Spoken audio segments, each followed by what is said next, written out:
Hello friends, welcome back to this channel.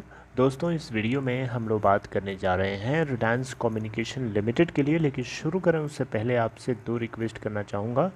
First request ये है कि अगर आप इस चैनल को फर्स्ट टाइम देख रहे हैं, फर्स्ट टाइम विजिट कर रहे हैं, तो डेफिनेटली आप इसको सब्सक्राइब कर लीजिए और बेल आइकन को ज़रूर से हिट करिएगा ताकि आपको किसी भी वीडियो की नोटिफिकेशन मिस नहीं होगी। दूसरी रिक्वेस्ट ये है कि अगर आपको या आपके किसी जानने वाले दोस्त को डीमैट अकाउंट या ट्रेडिंग अकाउंट ओपन कराना है तो डिस्क्रिप्शन बॉक्स में आपके लिए एक लिंक दिया गया है, आप देख सकते हैं। दोस्तों, रिलायंस कम्युनिकेशन लिमिटेड में 20 जुलाई 2021 को देखा था आपने 3.90 का लोअर सर्किट लगा था एनएससी के ऊपर, और बीएससी के ऊपर देखें तो 3.97 का लोअर सर्किट लगा था। अगर हम टोटल ट्रेडेड वॉल्यूम की बात करें तो एनएससी के ऊपर 59.5 मिलियन शेयर्स ट्रेड किए गए, वहीं बीएससी के ऊपर देखेंगे तो 84.8.4 मिलियन शेयर्स ट्रेड किए गए। 1097.92 करोड़ इसकी मार्केट कैप है। अगर हम देखें तो इसका 52 वीक लो है 1.35 का और हाई है 5.05 का। दोस्तों, एक खबर आ रही है। खबर ये है कि यहाँ पे ट्यूसडे के दिन डिपार्टमेंट ऑफ टेली कम्युनिकेशन की अच्छी खासी क्लास लगा दी गई दिल्ली हाई कोर्ट के द्वारा। आप यहाँ देखिए तो DoT can not revoke RCom's licences for 10 more days, Delhi high court.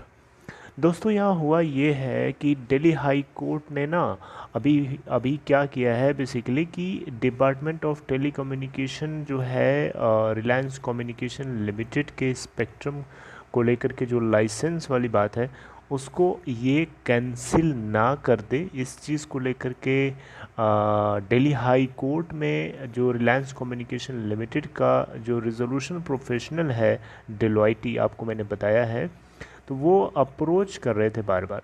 Actually मैंने बताया था कि डिपार्टमेंट ऑफ टेलीकम्युनिकेशन लाइसेंस को कैंसिल करे उससे पहले डेलॉयटी ने national company law tribunal NCLT को अप्रोच किया था ताकि ये इस केस के ऊपर पहले फैसला सुना दे लाइसेंस के ना कैंसिल करने के फेवर में, तो जिसको लेकर के डिपार्टमेंट ऑफ टेलीकम्युनिकेशन कोई इस तरीके का कदम ना उठा सके।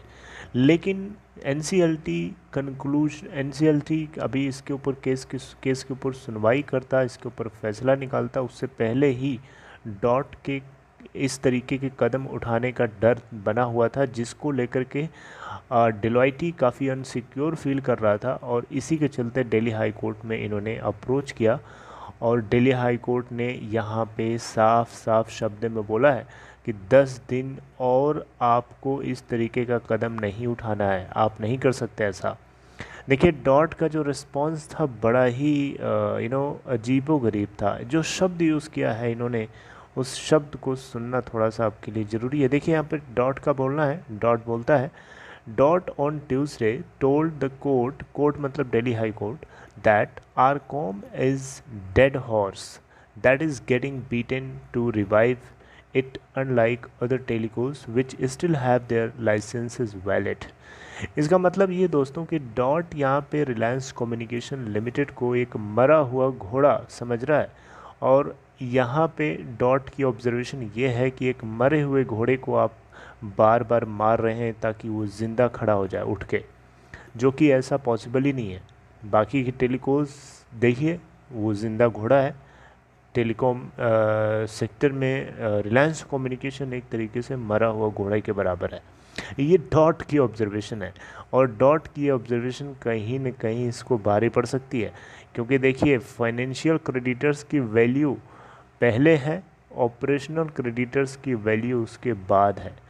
डॉट उल्टा सोच रहा है। डॉट सोच रहा है कि ऑपरेशनल क्रेडिटर्स की वैल्यू सबसे ज़्यादा है, फाइनेंशियल क्रेडिटर्स की वैल्यू उसके बाद है।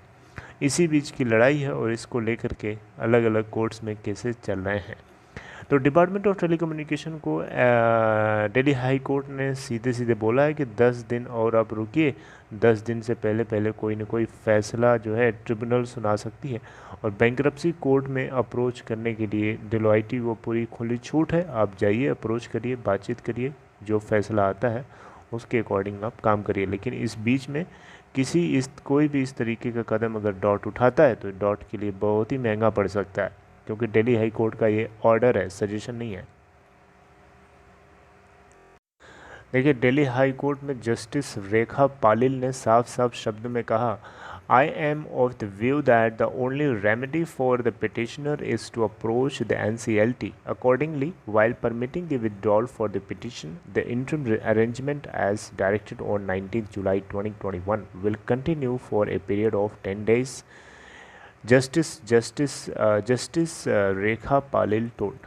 दोस्तों, ये 10 दिन का टाइम पीरियड एक तरीके से और दिया गया है यहाँ पे इंटरिम अरेंजमेंट के रूप में, ताकि बैंक्रप्सी कोर्ट अपना फैसला सुना सके। तो दोस्तों, आप लोगों को मैंने मोटा मोटा बताया है कि अभी क्या हुआ है हाल फिलहाल में। बाकी आगे कुछ होता है तो आपसे बातचीत तो होती ही रहती है, टेंशन आपको नहीं लेना है। पैनिक मत करिए, टेंशन ना लीजिए हो, और पॉजिटिव रहिए, खुश रहिए, और पैनिक ना करिए। आपसे बातचीत होती रहेगी बिना किसी टेंशन के।